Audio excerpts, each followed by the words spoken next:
খবৰ আপোনালোকৰ আশা কৰিছোঁ সকলোৰে ভাল পুনৰ এটা নতুন ভিডিঅ' লৈ মই দীপাঞ্জলি আপোনালোকৰ মাজলৈ আহিছোঁ আজি আপোনালোকৰ বাবে লৈ আহিছোঁ পুনৰ এটা ৰেমেডি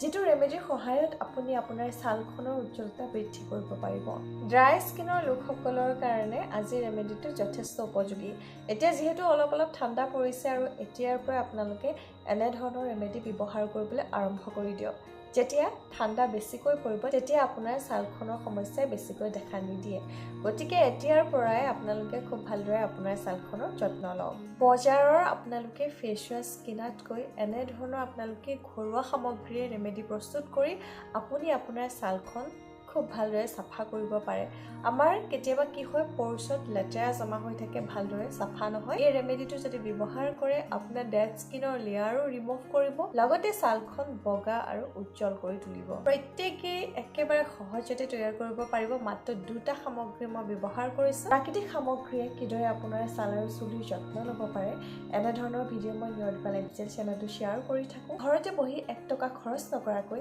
আপুনিও আপোনাৰ ছাল আৰু চুলিৰ যত্ন ল'ব বিচাৰে তেতিয়া নিয়ৰদীপা লাইফষ্টাইল চেনেলটো এতিয়া সাবস্ক্ৰাইব কৰি ৰাখিব আৰু লগতে কাষত যেটো বেল আইকন আছে তাকো প্ৰেছ কৰিবলৈ একেবাৰে নাপাহৰিব তেনেহলে বলক পলম নকৰি আজিৰ ভিডিঅ'টো আৰম্ভ কৰো এতিয়া হৈছে ৰাতিৰ সময় মই এতিয়া ল'বলৈ আহিছো মোৰ স্কিন কেয়াৰ আৰু এই ৰেমেডিটো মই এতিয়া আপোনালোকক ব্যৱহাৰ কৰি দেখুৱাম এতিয়া মই ব্যৱহাৰ কৰিম এই ৰেমেডিটো মোৰ স্কিনত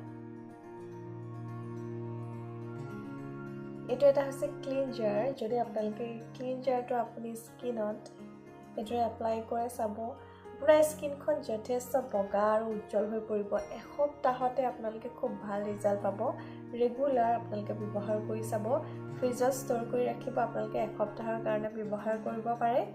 মই আপোনালোকক কওঁ যে প্ৰতিটো ভিডিঅ'তে কওঁ ঘৰুৱা সামগ্ৰী যদি আপোনালোকে ষ্ট'ৰ কৰিব বিচাৰে তেতিয়া আপোনালোকে এসপ্তাহতকৈ বেছি দেৰিলৈকে আপোনালোকে নাৰাখিব এইদৰে আপোনালোকে 5 মিনিট মানৰ কাৰণে আপোনাৰ স্কিনত সাৰ্কুলাৰ মোচনত খুব ভালদৰে মাসাজ দিব আৰু মাসাজ দিয়াৰ পাছতে আপোনালোকে মুখখন ধুই দিব আপোনালোকে এবাৰ ৰাতিপুৱা ব্যৱহাৰ কৰিব আৰু ৰাতি ব্যৱহাৰ কৰিব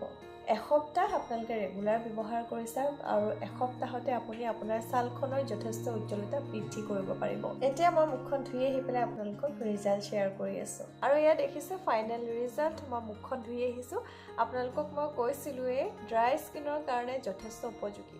ঠাণ্ডা অহাৰ লগে লগেও আপোনালোকে এই ক্লিনজাৰটো ব্যৱহাৰ কৰিব পাৰে আপোনাৰ ছালখন যদি শুকান হৈ পৰিছে তেতিয়া আপোনালোকে এবাৰ এই ৰেমেডিটো ব্যৱহাৰ কৰি চাব খুব ভাল লাগিছে মোৰ প্ৰত্যেককে ব্যৱহাৰ কৰিব পাৰিব এসপ্তাহৰ কাৰণে আপোনালোকে ব্যৱহাৰ কৰি চাওক আৰু ৰিজাল্ট মোৰ লগত কিন্তু শ্বেয়াৰ কৰিবলৈ নাপাহৰিব এতিয়া বলক পলম নকৰি চাই লওঁ আমি কিদৰে এই ৰেমেডিটো প্ৰস্তুত কৰিলো ৰেমেডিটো প্ৰস্তুত কৰিবৰ কাৰণে মই মাত্ৰ দুটা সামগ্ৰী লৈছো প্ৰথমতে কি লৈছো জানেনে কেঁচা গাখীৰ লৈছো মই লৈছো কেঁচা গাখীৰ লৈছো প্ৰায় চাগে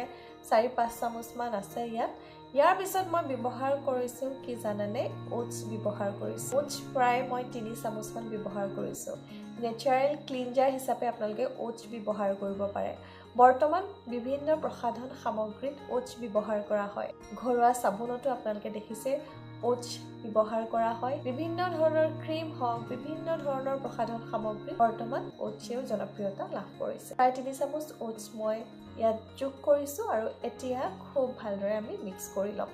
আপোনালোকে যদি বিচাৰে ওটছখিনি অকনমান মিক্সিত পিছি ল'বও পাৰে কিন্তু পিছি ল'ব নালাগে অলপ সময় যেতিয়া আমি ৰাখি থম খুব ভালদৰে সফট হৈ যায়